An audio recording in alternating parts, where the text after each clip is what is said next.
तो क्या समझे दोस्तों कि अप्रैल का महीना जो है आधा निकल गया है और गर्मी ने अपना जो है रंग दिखाना शुरू कर दिया है।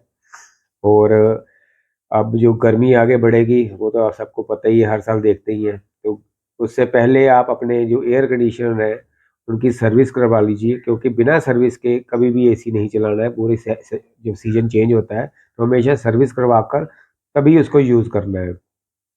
और ये जो मेरा वीडियो है उनके लिए है जो मतलब कि एक्सेप्ट करेंगे इन चीज़ों को, अपनी एसी की हेल्थ को और अपने खुद की हेल्थ को, अपने फैमिली की हेल्थ को और ख़ास करके बच्चों की हेल्थ को।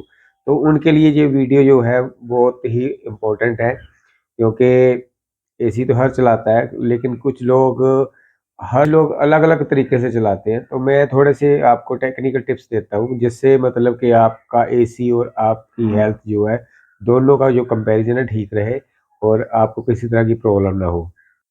तो उससे पहले आप अपनी बिजली के बिल की पेटियाँ बाँध लीजिए, क्योंकि आप पंजाब में हो अगर, तो आपका जो 600 यूनिट फ्री मिलता है वो आप बच नहीं पाएगा। तो आप कितना बचा सकते हो वो आपके ऊपर निर्भर करता है, और आप कैसे एसी चलाना सकते हो वो आप पे निर्भर करता है। उससे ही आपका जो बिल है अप एंड डाउन जाएगा। जिनको बिल देने में कोई प्रॉब्लम नहीं है उनके लिए तो फ़र्क ही नहीं पड़ता कुछ भी हो, लेकिन सेहत का तो उसमें भी फ़र्क पड़ता है।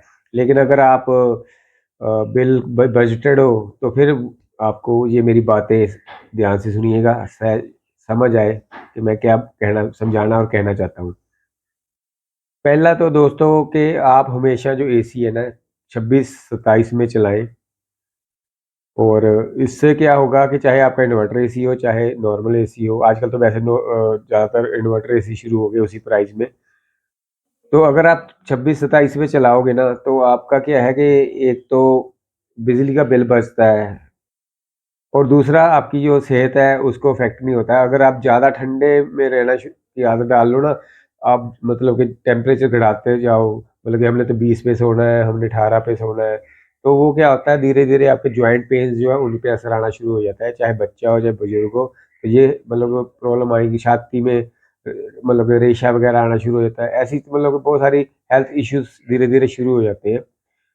मैंने बहुत सारे लोगों को, अपने आस-पास लोगों को देखा है, वो क्या करते हैं कि जी एसी को 17, 18, 20 पे चला देते हैं और बाद में ब्लैंकेट लेके सोएँगे, तो उसका क्या फ़ायदा है? एड्स भी ऐसे देती हैं कंपनियाँ कि मतलब कंबल लेके बंदे ने लिया होता है और सो रहा है, तो ये मतलब कि कोई सही तरीका नहीं है।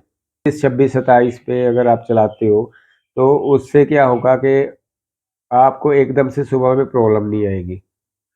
और बहुत सारे लोग क्या करते हैं जी, मतलब कि हाई पे चलाएँगे जी, हम तो 18 पे चलाते हैं, 1 घंटा चलाएँगे जी, उसके बाद 1 घंटे बाद हम बंद कर देंगे, रात को फिर गर्मी लगेगी तो फिर हम ऑन कर देंगे। उसमें भी बिजली नहीं बचती, उसमें बिजली जो है एसी ज़्यादा खाता है। जो एसी होता है हमारा, उसमें जैसे अगर 16 डिग्री 17 डिग्री का उन्होंने मतलब दिया होता है मिनिमम, और मैक्सिमम 30 डिग्री का होता है। तो आप ये समझ लीजिए कि जो एसी है उसकी जो ठंडक होती है वो 16, 17, 18 जो उन्होंने सेट किया हुआ है, जिस कंपनी का भी ब्रांड का एसी है, उन्होंने अपना एक टेम्परेचर सेट किया होता है। तो आप अगर 30 पे भी करोगे, चाहे आप 17 पे भी करोगे, जो उसका जो कूलिंग इफ़ेक्ट है वो वही डिग्री रहेगा, 16 डिग्री, 17 डिग्री। सेंसर लगने का मतलब ये होता है कि अगर आपने जो टेम्परेचर सेट किया हुआ है 25, 26, 27, वहाँ पर आकर वो जो है एसी बंद हो जाता है। और अगर आप वही 18 पर चलाएँगे 3-3, 4-4 घंटे, तो एसी को भी जो है उसके कंप्रेसर को रेस्ट नहीं मिलेगी, तो वो कंटिन्यू काम करेगा। आपको पता ही है गर्मी में अगर हमें खुद को गर्मी इतनी लगती है, तो आप सोचिए जो अप्लायंसेस हैं, उनके अंदर भी टेम्परेचर कितना जनरेट होता है। वो इवन वो बाहर होता है लगा हुआ घर के। तो उसकी भी रेस्ट होना बहुत ज़रूरी है। उससे क्या होगा कि उसकी जो एसी है, उसकी हेल्थ ठीक रहेगी और वो लंबे समय तक चल सकेगा आपके साथ। और अगर आप दोपहर को भी एसी चलाते हो ना, तो ये कोशिश कीजिए हमेशा कि अगर आपने सपोज़ आपने सोचा कि मैंने 2 घंटे सोना है एसी में, तो 2 घंटे जो है आप फिर ये है कि आप कमरे से इन आउट ना हो।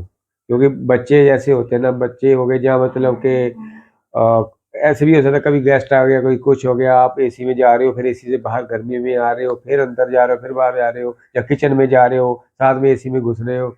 तो ये चीज़ें भी आपकी हेल्थ को बहुत ज़्यादा इफ़ेक्ट करती हैं।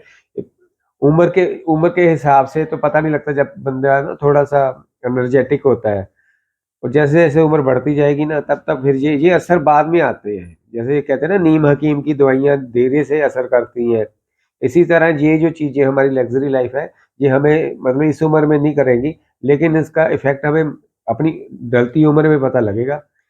और कोशिश कीजिए हमेशा जो एसी है 25, 26, 27 पर चलाएं, तो आपके लिए बेहतर रहेगा, आपके शरीर के लिए। और एसी की रेगुलर जो है ना, खुद ही फ़िल्टर साफ़ किया करो, मतलब कि डिपेंड मत रहना टेक्नीशियन के। आपने रेगुलर हर महीने के बार फ़िल्टर्स निकालने, फ़िल्टर ज़रूर साफ़ कर लेने हैं। उससे क्या होता है, कूलिंग भी इफ़ेक्ट बढ़िया रहता है और आपका जो इलेक्ट्रिसिटी बिल है, उसके ऊपर बोझ नहीं पड़ता। तो यही है मेरा आपके साथ शेयर करने का मकसद कि अगर आप अच्छा टेम्परेचर रखोगे, आपका शरीर, आपका एसी और आपके पॉकेट का बजट जो है, वो सारे बैलेंस रहेंगे। किसी में किसी को किसी तरह की तकलीफ़ नहीं होगी और आप एक आनंदमय ज़िंदगी व्यतीत कर सकते हैं। तो चलिए दोस्तों, मिलते हैं अगले वीडियो में किसी और टॉपिक के ऊपर।